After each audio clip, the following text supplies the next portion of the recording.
The galaxy laughed at Earth.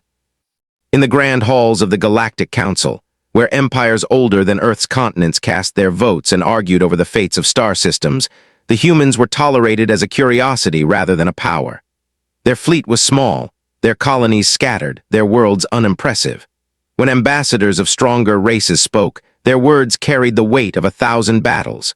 When humans spoke, the chamber filled with the polite silence reserved for the irrelevant. The humans themselves seemed content with the role. Traders, diplomats, and storytellers, they blended into the fabric of galactic life without ambition. For 100 years, humanity played the part of the harmless backwater species. But Earth was not harmless.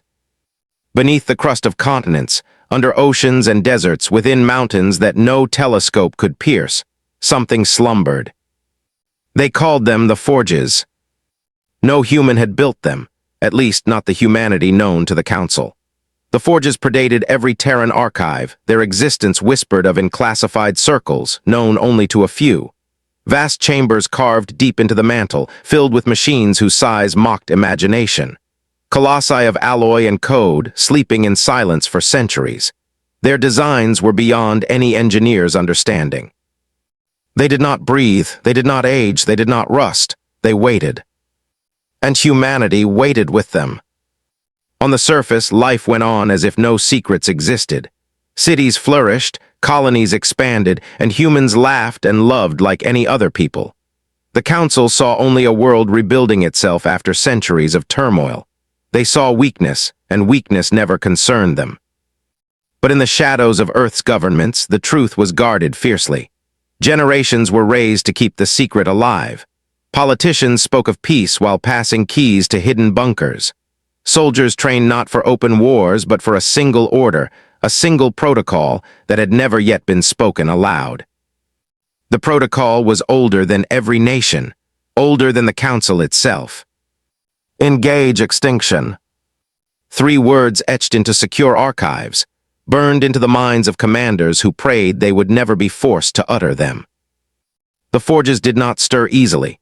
They demanded catalysts, signals from the void, gravitational shifts, energy spikes in dark corners of the galaxy. Humanity's scientists monitored them constantly, tracking anomalies in silence. And though the Council thought humans backward, Earth's deep space arrays extended further than most dared to build. They were not mapping stars, they were watching for shadows. Because the Forges were not guardians of conquest, they were guardians of survival. Few knew this truth. Fewer still could accept it.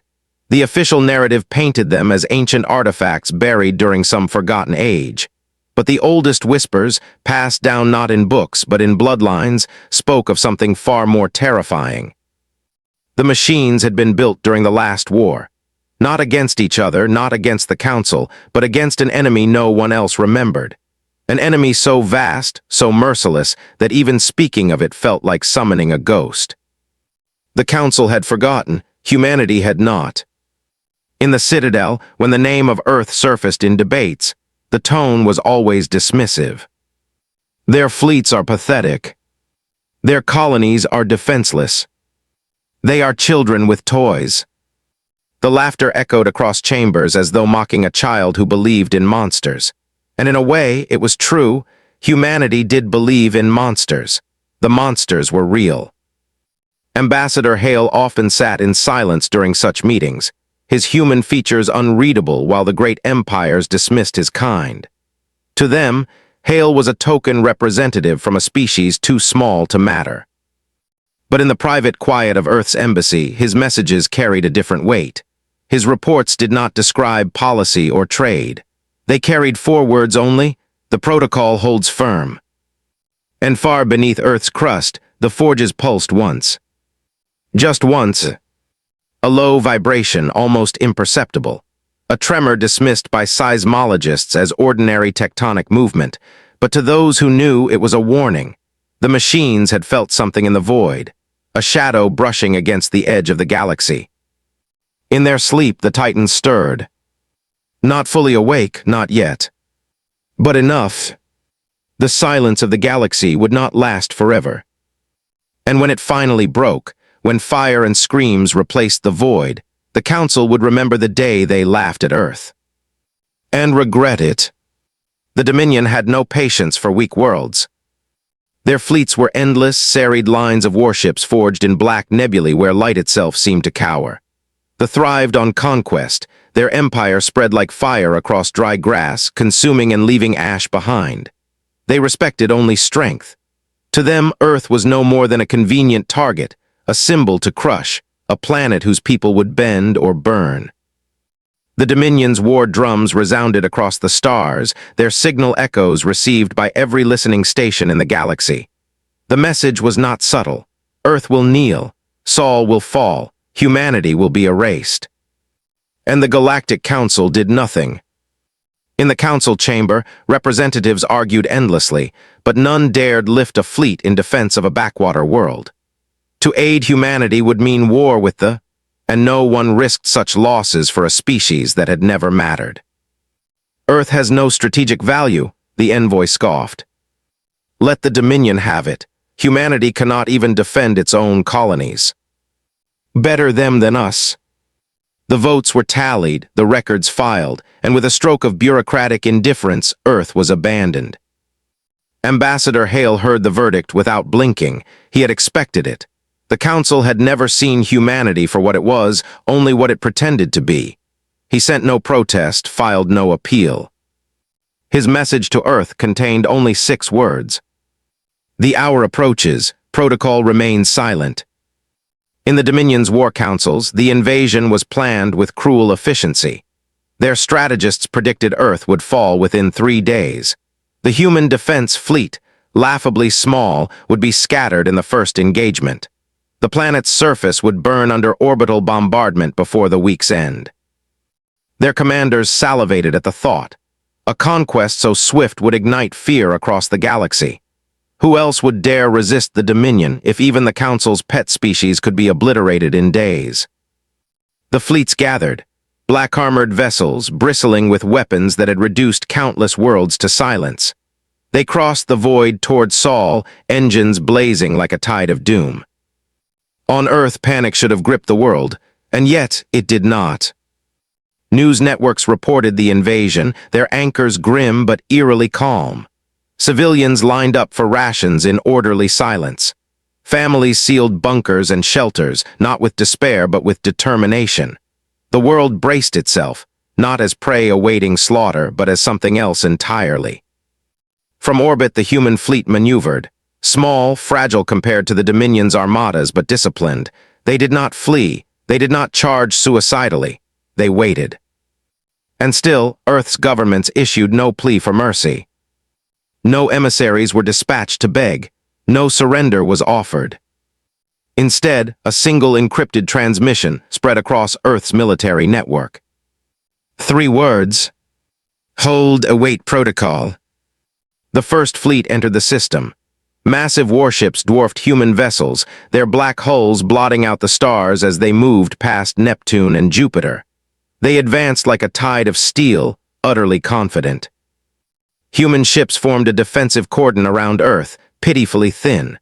The fleet commander laughed, broadcasting the Dominion's ultimatum openly across Sol. His voice, harsh and cruel, reached every human receiver. Surrender, or we will scour your planet until only molten glass remains. The Council listened from afar, expecting humanity's desperate capitulation. That was how the weak survived, by begging, by yielding. Instead, Earth replied with silence. Seconds dragged into minutes. The commander snarled, ordering his ships forward. The first salvo of plasma lances screamed toward the fragile human line. And still silence. Deep beneath Earth's oceans, sensors flared. The forges stirred again, this time stronger. Massive gears, untouched for eons, turned once more. Energy long dormant surged through veins of metal buried beneath continents. In the deserts, the ground shook. In the mountains, hidden caverns hummed. The machines were listening. They did not answer the Dominion's demand. They did not need to. The first human ship exploded under the barrage. Then another. The Dominion's laughter echoed across channels. They pressed harder, flooding toward Earth's orbit. Council envoys turned away from their screens, unable to watch the slaughter. Humanity had been abandoned, and now humanity would die. But on Earth, in the control chambers deep beneath the crust, commanders whispered to each other as tremors shook the walls. Their eyes did not show despair. They showed recognition. "The machines have felt the fire," one of them said softly. "And they are waking." Above, the Armada bore down on Earth, utterly blind to what waited below. And as silence held across the human networks, the galaxy leaned closer, listening, watching, completely unprepared for what was about to rise. The Armada closed in on Earth like a black storm. Their warships formed kill formations, flanking maneuvers tightening like the jaws of a predator. Plasma lances and kinetic warheads streaked across the void, tearing into the human fleet. One by one, human ships shattered. Fragile hulls burst into fire, scattering debris like sparks from a dying flame. The Dominion commander sneered. Pathetic, he thought. 3 days? No, this will be finished in hours. The galaxy watched. Council members whispered to each other in disgust. Some turned away, unwilling to witness the slaughter of innocents. Others smirked, relieved it was humanity's burden to bear, not theirs. But humanity did not scream. Humanity did not beg. Earth was silent. Deep beneath the Pacific Ocean, a tremor cracked the vast tectonic shelves shuddered, sending tsunamis racing outward. Alarms blared across coastal cities, but the panic of civilians was muted. Many had been warned, prepared. They fled inland as if expecting this very moment. In the depths, something ancient stirred. A vault door the size of a mountain shifted, silt and rock cascading away as mechanisms larger than skyscrapers rumbled to life. Red lights, dim for, flared to blinding brilliance. A machine rose. No ship, no submarine. A titan, plated in black alloy that gleamed even in the lightless deep. It moved with deliberate slowness, the water boiling around its colossal limbs as reactors roared awake. It broke the surface with a sound like the world itself being torn open. Towers of spray launched into the sky as the machine stood taller than the skyline of Tokyo, armored plates locking into place with thunderous finality. Its eyes, 2 burning furnaces of red light, opened, staring skyward. The first forged titan had awakened. The commander blinked as his sensors went wild. A massive energy spike erupted from Earth's surface, then another, then another. On every continent the ground split open, mountains cracked like eggshells, deserts collapsed into vast pits, oceans boiled with rising shapes. And from beneath they came. War machines the size of cities. They were not crude weapons. They were beautiful in a terrible way, sleek designs etched with geometric precision, armor layered with alloys that no galactic database could identify. Each moved with the grace of a predator, despite their impossible size. And they were armed. From their frames unfurled cannons longer than warships. Their shoulders mounted arrays of missiles that glowed with white fire. Spines along their backs hummed with energy, building to a crescendo. They were not awakening slowly, they were charging for war. The fleet froze in disbelief. For the first time in centuries, Dominion warriors felt fear gnaw at their spines. This is impossible," one officer stammered. "They had nothing. How? What are those?" The commander snarled, rallying his fleet. "Fire, all ships, fire!" The void lit with fury. Plasma lances and antimatter warheads rained down on the rising titans. Explosions consumed the atmosphere. Clouds vaporized. The titans did not fall. Shields of shimmering light, shields the likes of which no scientist had ever imagined, flared around their frames, absorbing the storm. When the fire cleared, the machines still stood. Then they answered. From the Pacific Titan's chest, a lance of blue fire erupted, crossing the void in an instant. It pierced the Dominion's flagship clean through. The ship detonated in a sphere of expanding plasma, fragments scattering across the fleet. The silence that followed lasted only seconds. Then screams filled every channel. On the Council's observation decks, representatives rose to their feet in horror. "What are those things?" How long have the humans hidden them? This changes everything, everything. A few whispered the unthinkable. What if the humans did not build them? The question lingered, unspoken yet undeniable. Because the machines did not look like human technology. They looked older, alien, terrifyingly advanced. And yet they rose only for Earth. The battle turned instantly. Ships tried to retreat, but the Titans did not allow it. Missiles arced upward, chasing vessels like hunting hounds. Orbital cannons on the Titans' backs fired in synchronized precision, swatting destroyers from the sky. The human fleet, what little remained, joined the assault. Their battered ships moved with renewed courage, emboldened by the godlike machines now fighting at their side. In hours, the invincible Dominion fleet was reduced to burning wreckage, their screams echoing across open comms. The silence of space was gone. Now there was only fire. On Earth's surface, millions watched the Titans ascend into orbit. Children cheered, soldiers wept, leaders exchanged grim nods.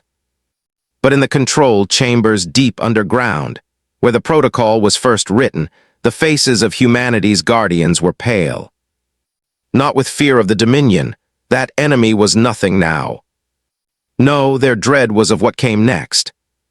Because the Titans had awakened, and once awakened they would not easily sleep again. The Dominion fleet was gone. Not merely defeated, erased. Wreckage drifted silently above Earth, molten shards glowing as they tumbled into the void. Broken hulls spun lifeless, their screams already silenced by vacuum. The commander's flagship was nothing but ash, scattered in a trail across Sol's orbit. The battle was over in hours. But its echo thundered across the galaxy.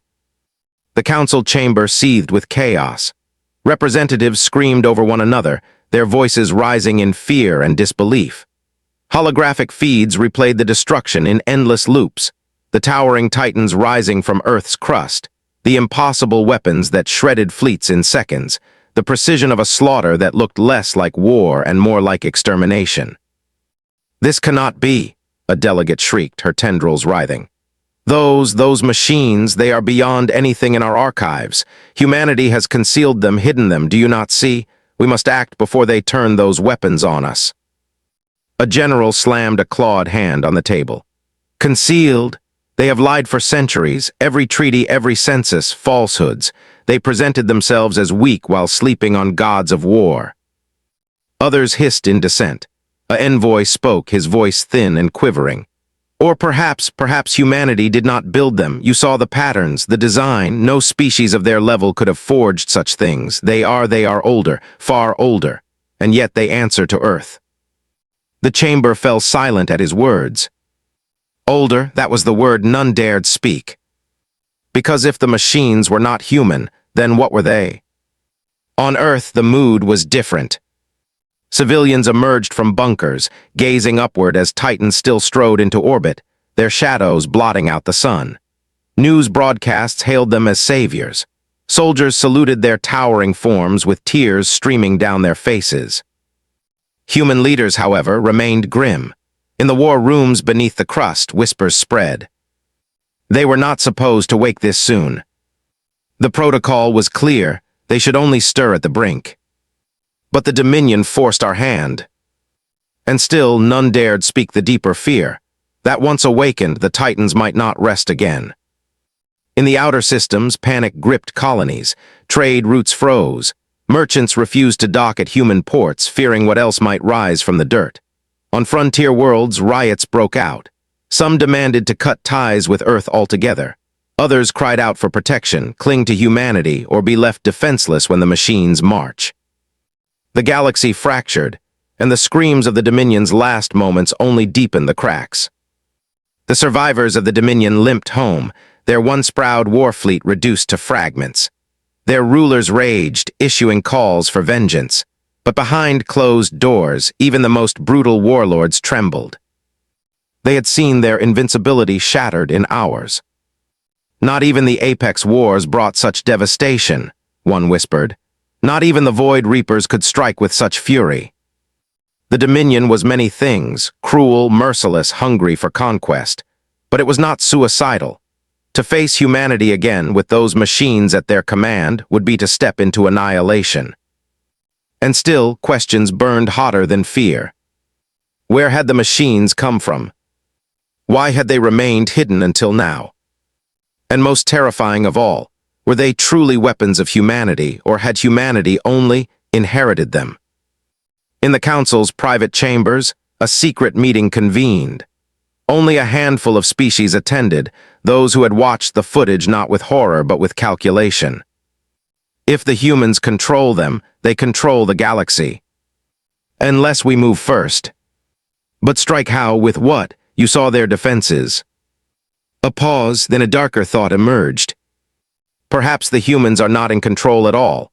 Perhaps the machines merely use them as stewards, as keepers until the true masters return. The silence that followed was colder than the void. On Earth, Ambassador Hale received encrypted transmissions from allies and enemies alike.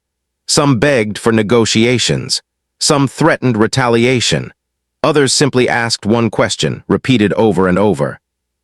"What are you?" Hale stared at the messages, his face expressionless. Finally, he answered one, just one, with words that spread like wildfire across the stars. "We are what wakes when you push us too far." The galaxy shuddered. Because for the first time, every civilization realized a truth that could not be ignored. Humanity was no longer a minor species, no longer a weak neighbor. They were the keepers of titans, the inheritors of a legacy older than memory. And now, those titans walked among the stars once more. The council chamber was overflowing. Not since the Apex Wars had every seat been filled, every system tuned in.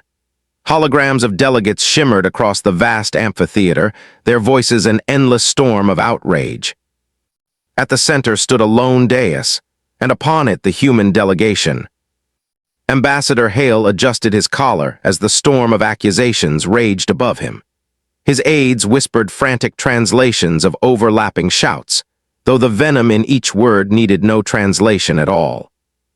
"Liars, deceivers, warmongers, you concealed your weapons, your machines." A general leaned forward, mandibles clicking in fury.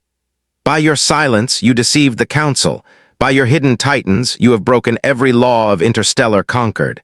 You present yourselves as children while holding swords to our throats." The chamber roared in agreement. Hale did not flinch. His face remained still, unreadable. The council speaker, a towering figure of crystalline form, raised its voice, finally stilling the mob. "Humanity," it intoned, "you stand accused of concealing military assets of unimaginable scale. You stand accused of endangering galactic stability. You stand accused of deceit." The crystal facets gleamed, refracting light until the whole chamber glowed with harsh brilliance. "How do you answer these charges?" All eyes turned to Hale. He stepped forward slowly. His voice, when it came, was quiet, so quiet it forced the chamber to fall silent to hear it. "We do not deny." Gasps rippled across the chamber. Hale let the silence linger before continuing.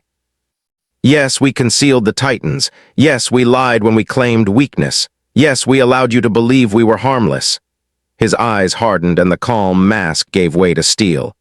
"But understand this, we did it not to conquer, we did it to survive." The chamber erupted once more. "Survive," the general roared. "You slaughtered an entire Dominion fleet in hours." "They struck first," Hale replied sharply. "And had they succeeded, Earth would be ash, our children dead, our people enslaved. Survival is not conquest." A delegate hissed. "You expect us to believe the machines are only for defense, that you hold such power, and yet, what you intend never to use it." Hale's lips curled faintly, not quite a smile. "We never intended to use them at all. They were meant to sleep. They were meant to remain buried until—" He paused. For a moment his composure cracked, a flicker of something darker crossing his eyes. "Until the day we could no longer fight alone." The council froze. "What do you mean?" the speaker demanded. Hale exhaled, as though he had carried this weight for centuries. The machines are not ours. They are not of human making. They are relics, remnants of an age long before us. We found them when we dug too deep into our world. The protocol was written then, never to awaken them unless our survival demanded it. Whispers spread like wildfire. Relics. Ancient weapons. Impossible. But the footage of their design, sleek, alien, terrifying, played again on the chamber's screens. None could deny the truth staring back at them. The envoy spoke in a trembling voice. And yet they answer to you. Why? Hale turned his gaze upon him. Because we carry their legacy. Humanity was chosen or cursed as their inheritors. The machines recognize us, and us alone. Silence fell, cold, heavy, suffocating. The speaker's voice was sharp, brittle as shattered glass. If what you say is true, then you are not merely deceivers. You are stewards of a weapon beyond comprehension. You endanger us all, whether you wield it or not. The Council must decide whether you can be trusted. Trusted? Hale's voice cut through like a blade. You distrust us because we survived. You fear us because we endured. But hear me clearly, we never asked for the Titans. We never sought them. We feared them as much as you do. His voice rose now, strong and steady.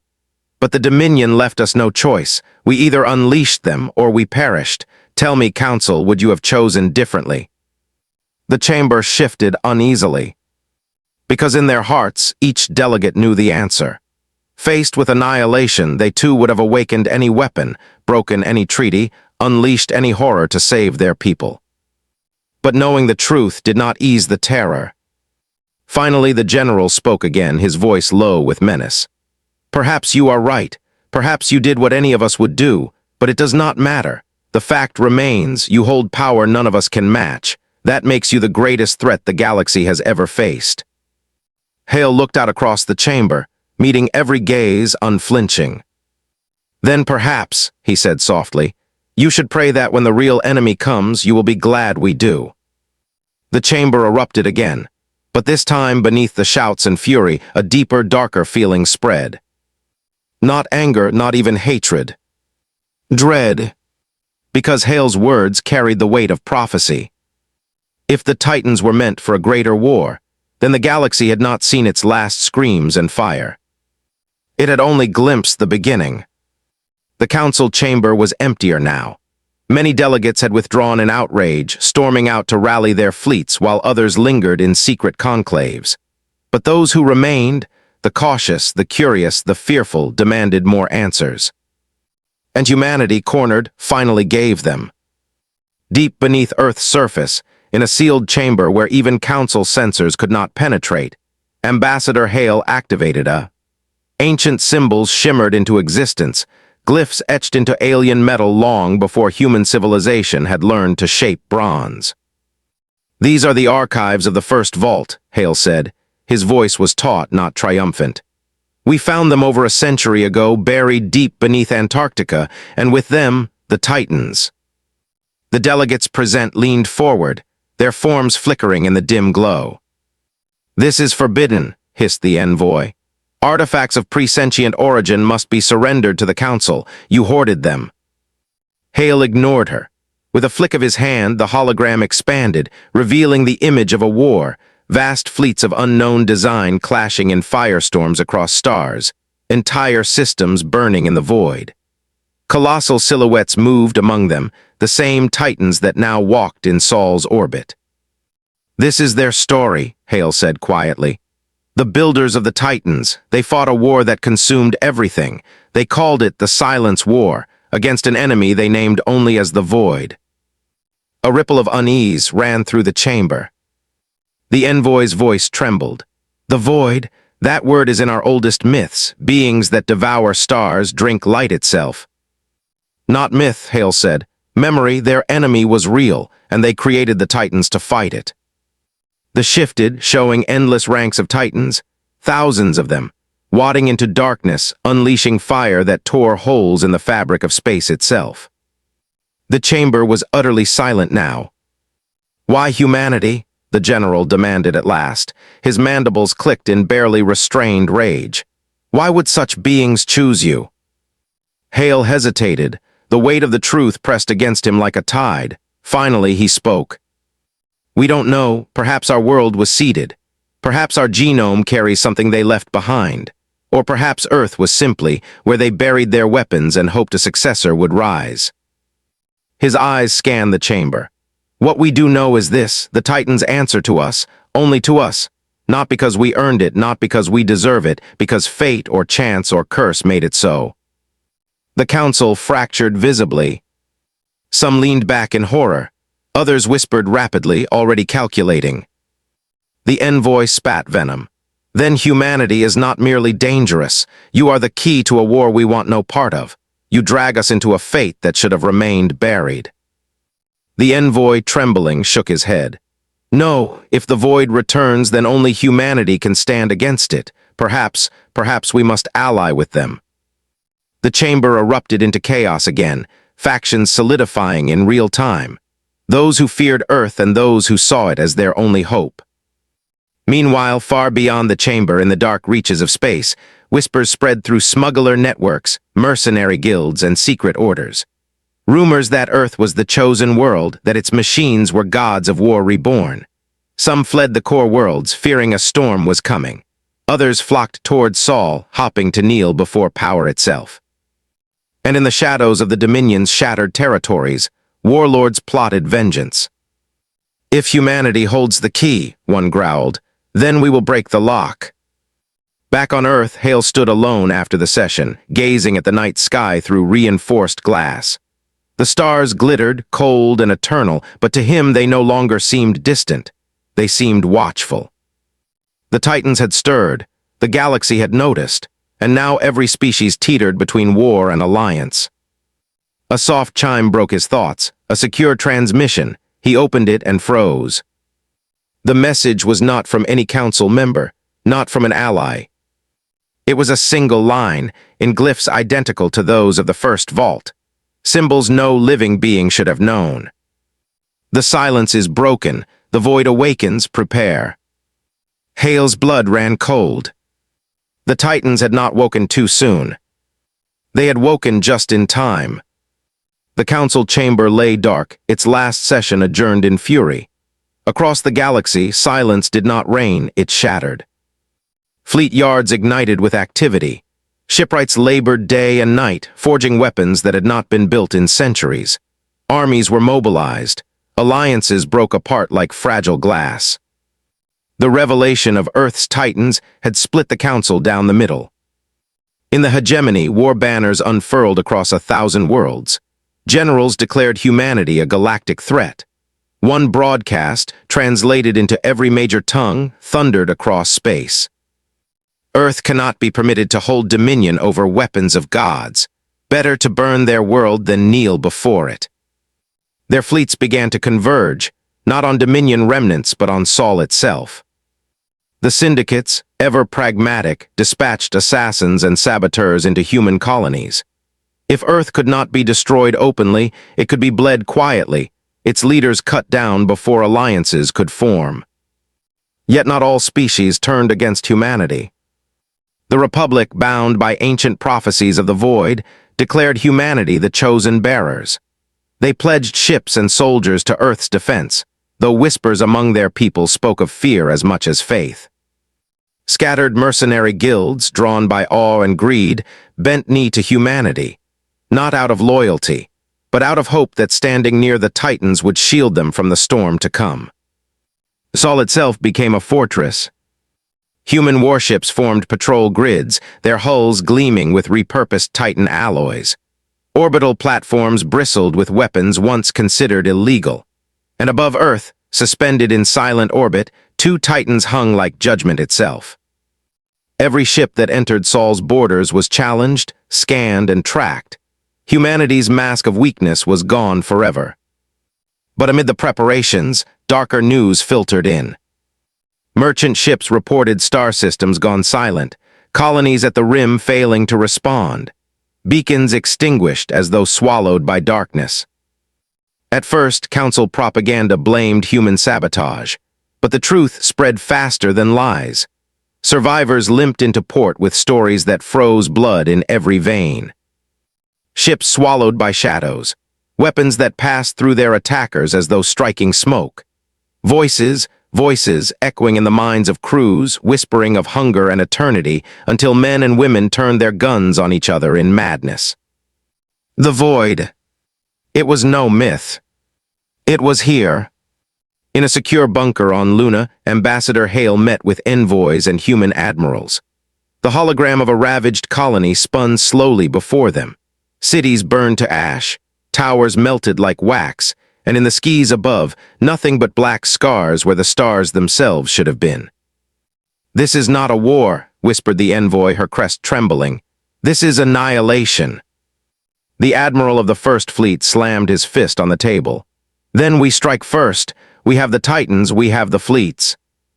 "No," Hale cut in. His voice was grave, steady. "We don't even know if the Titans are enough. If they failed once against the void, what chance do we have now?" Silence fell because no one could answer. On the far edge of Dominion space, a beacon pulsed one last desperate transmission before falling silent. The message reached Saul after 12 hours, scrambled and broken, but its final words remained intact. "They are not coming, they are already here." The galaxy burned with suspicion, hatred, and fear. Fleets turned against one another, council worlds fractured, and while they fought each other, the void crept closer. On Earth, as Hale stood on the observation deck of the Titan facility, he watched the massive machine's eyes flare to life. For the first time since its awakening, the Titan moved. It turned its head, slowly, deliberately, toward a distant patch of stars. The stars where colonies had gone silent. As though it knew. As though it remembered. And in that moment, Hale realized the terrible truth. The Titans were not humanity's weapons. They were warnings. And they had not been built to protect Earth alone. They had been built because the void always returns. The alarms came at midnight, blaring across Saul like a chorus of dread. Every station, every shipyard, every orbital gun battery received the same signal: unknown contacts inbound, nonlinear signatures, multiple incursions at galactic rim. It was the message humanity had feared since the vault was first unearthed. The void had returned. From the Council's fractured worlds came chaos. The hegemony, poised to strike at Earth, suddenly saw their border colonies vanish into silence. The syndicates, their assassins already en route to human colonies, screamed as entire trade routes winked out in blackness. No fleet, no defense could withstand what came. But Earth had prepared. The Titans woke fully. Above Earth, the largest of them, Leviathan, extended wings of armored plating, each segment glowing with molten light. Its voice rumbled not in sound, but in every mind linked to Saul's defense grid. The silence is broken, the fire returns. And the humans answered, activating the war protocol. Fleets surged to the edge of Saul, bristling with weapons both familiar and forbidden. Titan escorts joined them, machines moving with deliberate precision. Each step shook the void with ancient power. Then the void arrived. Not ships, not fleets, not anything with form that belonged to physics as mortals understood it. They appeared as shadows given mass, blotting stars from the sky. Whispers clawed at minds through comm systems, through neural implants, through sheer psychic pressure. The first human ships engaged and screamed. Crews turned their guns inward, slaughtering themselves in madness, their vessels drifting powerless. The void consumed without fire, without impact. Hulls corroded in seconds, light itself seeming to bend and vanish around them. But when the first Titan strode forward, the tide shifted. Leviathan's chest split open, revealing a core brighter than a sun. It unleashed a beam that tore the first shadow apart, scattering fragments of darkness into shrieks that echoed in every soul present. The void shapes recoiled. For the first time in eons, they met resistance. Across the galaxy, the battle was broadcast. Billions watched in paralyzed silence as the impossible unfolded. Humanity, the weakest species, standing against the nightmare of legend with gods of war at their side. And slowly, other fleets began to turn. The Republic jumped squadrons to reinforce Saul. Even hesitant mercenaries, driven by awe, committed to the fight. But though they hesitated, and hesitation was death, their outer systems fell first, consumed by the void, their fleets screaming into nothingness. On Earth, Hale stood in the command nexus, watching feeds of Titans striding into battle, of humans fighting alongside allies for the first time in history. His chest burned with terror, but also with something else: resolve. This was no longer about Earth, it was about survival of all. But even amid victory, dread coiled. Because the Titans were not fighting as though they could win. They were buying time. Leviathan's voice resonated again, deeper, older, more ancient than humanity itself. We are fragments, memory of war long past. Our fire will fade, the void will not. Hale staggered back, cold realization striking him. The Titans were not infinite. They were relics, remnants of a greater army that had once stretched across galaxies, and they could not last forever. The battle raged, fire and shadow colliding, the silence of space broken by the screams of the dying and the roar of war machines. Humanity stood its ground, but barely. And then came the final blow. A message, broadcast not by the void, not by the Titans, but from deep within the first vault on Earth. Ancient glyphs, translated instantly by systems never taught their language. Phase 1 complete, awakening in progress, return imminent. The chamber fell silent. Hale whispered the words aloud, trembling. Return imminent. The Titans were not humanity's only inheritance. They were scouts. Humanity had not yet seen the true strength of their builders. And the void had not yet revealed its full form. The battle ended in temporary victory. The shadows retreated, shredded and scattered, but not destroyed.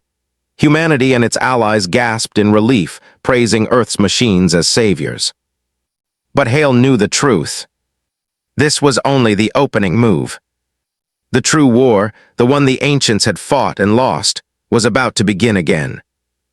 As Saul's fleets tended to their wounded, as the galaxy dared to hope, Leviathan's final whisper echoed through every human mind. The fire has returned, but so has the hunger. Choose quickly, children of Earth, unite or burn. And somewhere at the farthest edge of the galaxy, a cluster of stars winked out all at once, swallowed whole. The void was patient, and it was hungry.